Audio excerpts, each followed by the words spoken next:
Okay, so I would just like to say or offer a few words, beginning with a story from 8 Steps to Happiness.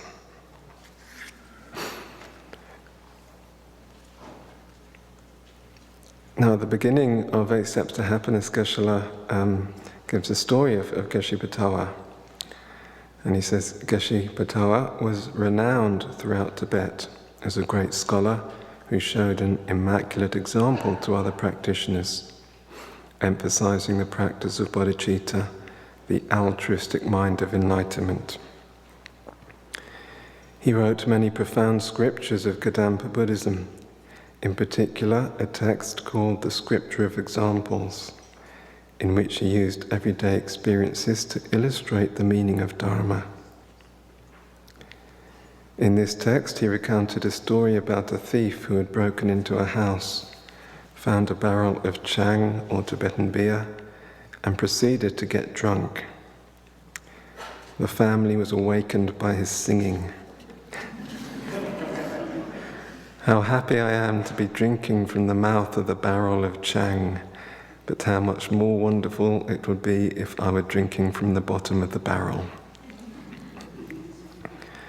Geshe Patawa used the thief's song as a parable, changing the words to how happy we are to be practicing Dharma from the mouth, but how much more wonderful it would be if we were practicing it from the bottom of our hearts.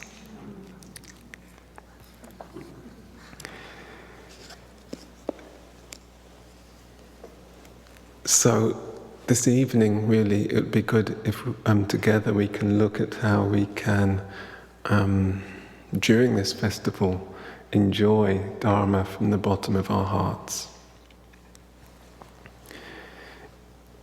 As the thief pointed out, even just drinking Dharma at the mouth, even just taking in Dharma very superficially, just drinking it at the mouth, is incredibly meaningful and beneficial.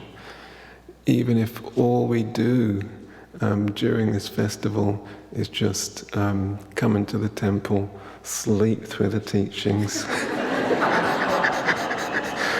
go into the coffee shop, drink coffee, buy cake, and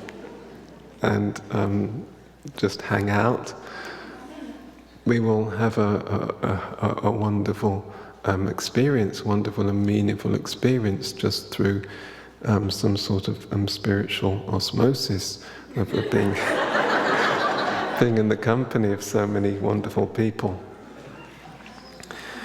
But how much more wonderful if we can take the Dharma in to the very depths of our hearts. And in order to do this, we sort of, I guess this is our question. How can I make the most of these few days? Most of us have had to kind of work quite hard, had to sacrifice to actually kind of create this window of time within our life. We've had to raise money to pay for our travel, our course. So how can we extract the most from this?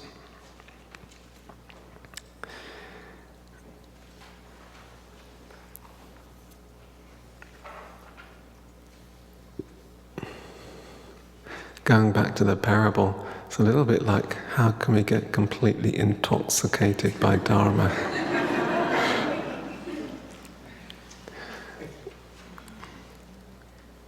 And Geshe, normally at the beginning of festivals, he gives some very helpful advice. He says, during your time here, forget your problems. Make a strong decision to forget your problems. And instead focus or enjoy the happiness that comes from focusing on Dharma. So if right now at the beginning we make this decision, I will forget my problems, and instead I will just enjoy the happiness that comes from focusing on these teachings, focusing on the meditations, focusing on the beautiful, meaningful conversations that that arise just enjoy this, we will really begin to take Dharma into our hearts. But we need to forget our problems. I was thinking today, dangerous occupation, but normally when we get drunk,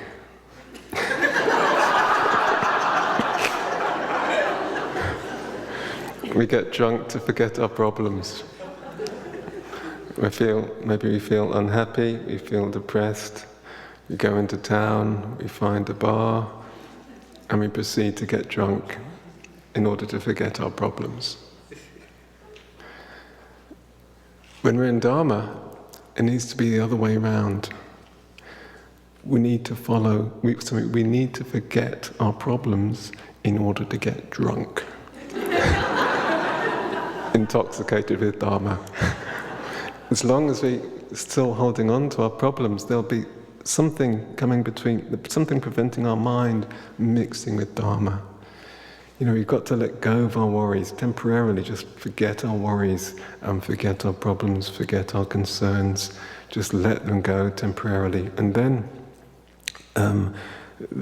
we will, if you like, create this space in our mind, for our mind to begin to mix with Dharma. So this is what we are after.